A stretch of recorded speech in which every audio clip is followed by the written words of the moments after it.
Dear friend, Namaste.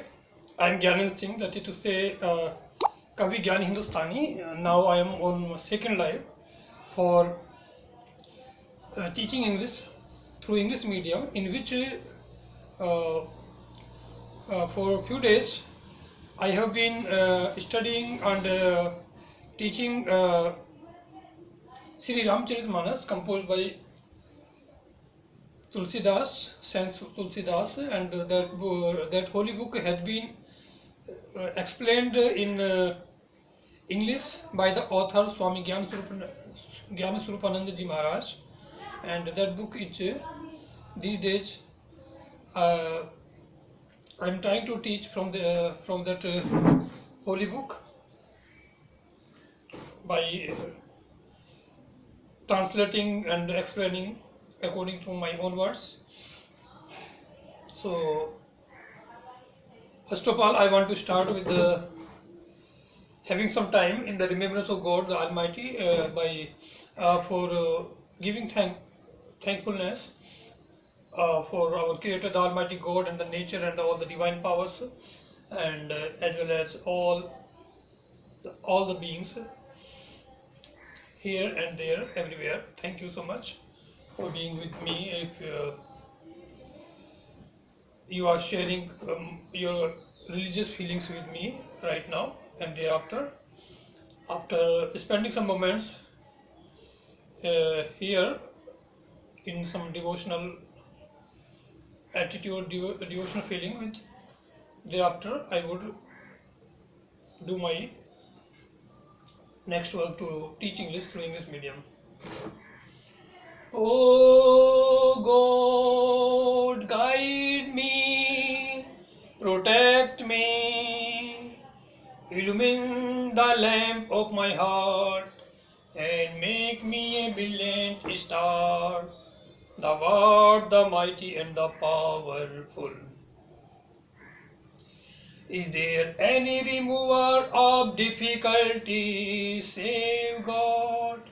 Say, praise be God, He is God, all are His servants, and all abide by His bidding. O adorable Lord of mercy and love, salutations and prostrations unto Thee. Thou art omnipresent, omnipotent, and omniscient. Thou art Satchidananda, existence, consciousness, bliss absolute. Thou art the indweller of all beings. Grant us an understanding heart, equal vision, balanced mind, faith, devotion, wisdom. Grant us inner spiritual strength to resist temptations and to control the mind. Free us from egoism, lust, greed, hatred, anger, and jealousy. Fill our hearts with divine virtues. Let us behold Thee in all the names and forms. Let us behold Thee in all the names and forms. Let us remember Thee. Let us behold Thee in all the names and forms. Let us serve Thee in all the names and forms. Let us ever remember Thee. Let us ever sing Thy glories. Let Thy name be ever on our lips. Let us abide in Thee forever and ever.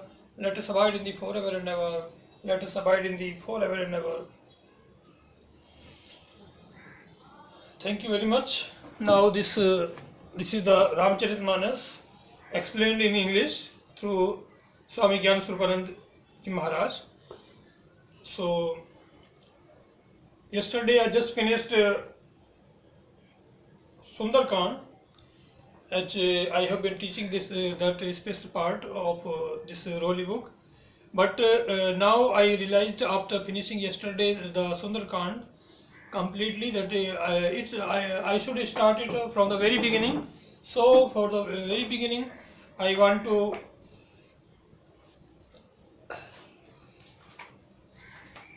study and do this work in the from the outset of as Swami Saint Tulsidas did this work with the uh,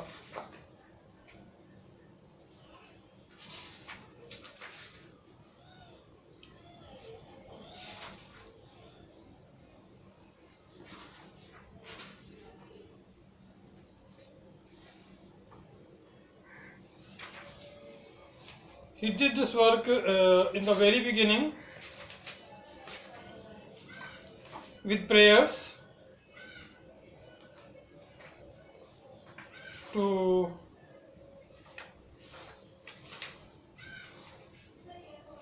Ganesha and other gods. So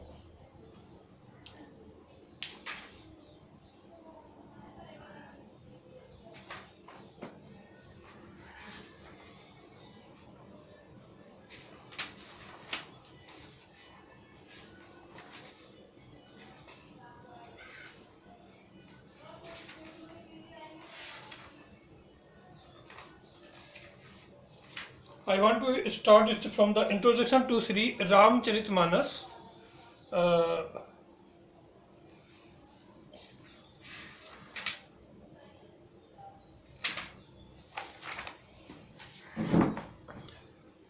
Humble, hearty, loving homage unto worshipful Gurudev.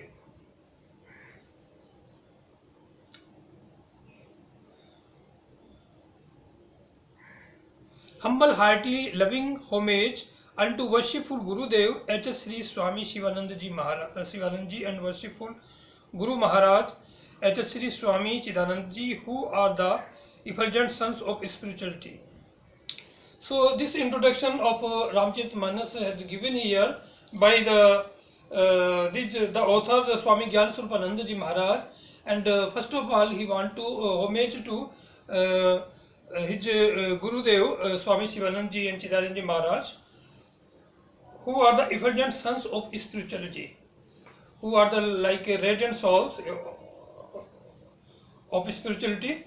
And my humble, hearty, loving pranams unto all the yogi gurus. May their individual light shine for ever and light up the lives of people all over the world. An author of a book is supposed to observe certain fundamental important norms while writing it. There are 6 fundamental aspects such as upkarma, abhyasa,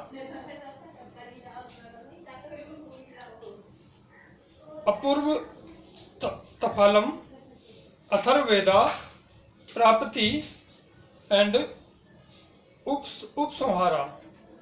This is has been the part of this his composing work, his creation of this book. These qualities are quite essential to establish the subject matter of the book. In fact, these are meant to project the theme as to what exactly it wants to convey. The author wants to convey eternal obeisance unto H.S. Sri Swami Indradev Tirthaji Maharaj, a direct disciple of H.S. Sri Swami Niranjan Dev Tirthaji Maharaj of Puri Math, Shankaracharya. He was well versed in Vedanta, professor of Sanskrit and English, master in Ayurveda and homeopathy. During the author's stay in 2002, adjacent to him at Dandi Ashram, Ujjaili, Uttarkashi, he had lovingly appraised of these details and offered his valuable forward to the work Raja Yoga Pradipika second Patanjali Yoga Sutras. In addition to these 6 qualities, 4 more qualities known as Anubandha Chatustaya are to be dealt with. They are first Vaishya, the subject matter what one wants to convey to the Adhikari. Second, Adhikari, the one who is fit to receive, and Prayojanam, what is the purpose of writing the book and for whom it is actually intended. And the fourth one is Sambandha. There must be connection between the subject matter and the results, Prayojanam. Now let us take Bhagavad Gita as an example on this auspicious Gita Jayanti day to explain these points that are to be observed by an author while writing a book. Upkarma, how and why it has come to light. Arjuna was an despondency, and finally prostrated before the Lord Krishna, praying to accept him as his disciple, and thus sought his instructions to follow. Gita. Abhyasa, repetition of the same point for a number of times in order to inculcate interest and devotion in the minds of the reader. Lord Krishna in 18th chapter instructed everyone to practice some sort of yoga and to attain him, and thus get relieved oneself from the curse of samsara, the birth and death cycle. Apurvata phalam, apurvata phalam, benefit. The repetition of such admonitions is to convince the reader of the facts or the truths behind these teachings. It is also intended to inculcate devotions towards the instructions that are presented before him, and thus convince him to put those instructions into practice for the benefit of quick evolution. Thus is the unique result by reading this work. Arthavad.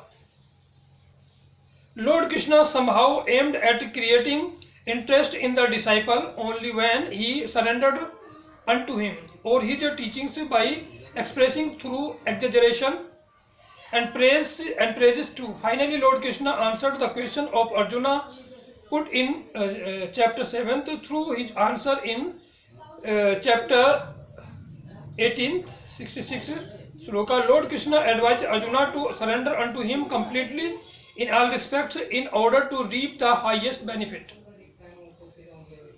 Fifth one, uppatti. It is to show the proof through right reasoning that the dialogue of all these 18 chapters between him and Arjuna is as per Dharma Shastra. Lord Krishna clarified Arjuna that he is no other than Satchidananda. The individual soul and the eternal soul are both one and the same. 6.1 Upsamhara, conclusion of the book. Lord Krishna's teachings helped Arjuna, and who got his decision destroyed. Lord Krishna's teachings helped Arjuna, and who got his decision destroyed. Lord Krishna's teachings helped Arjuna, and who got his delusion destroyed. Thus, Bhagavad Gita comprises of all those qualities necessary for a book. Thus, Bhagavad Gita comprises of all these qualities necessary for a book. Thus, Bhagavad Gita comprises of all these qualities necessary for a book. So, here it is explained in that whatever the quality of Bhagavad Gita and what are the all aspects in the Bhagavad Gita, here it has been explained here. So, now about starting this Ramcharitmanas holy book, it has been mentioned about Bhagavad Gita and recommended what are the real and basic parts of a good book, and there it has been explained here by giving a reference of Bhagavad Gita like this, whatever all the aspects or all the parts of a good book is there. So Bhagavad Gita is an ideal book like this, explaining all these aspects here before starting the this holy book of Ramcharitmanas. So thank you very much. You listened to this so lovingly.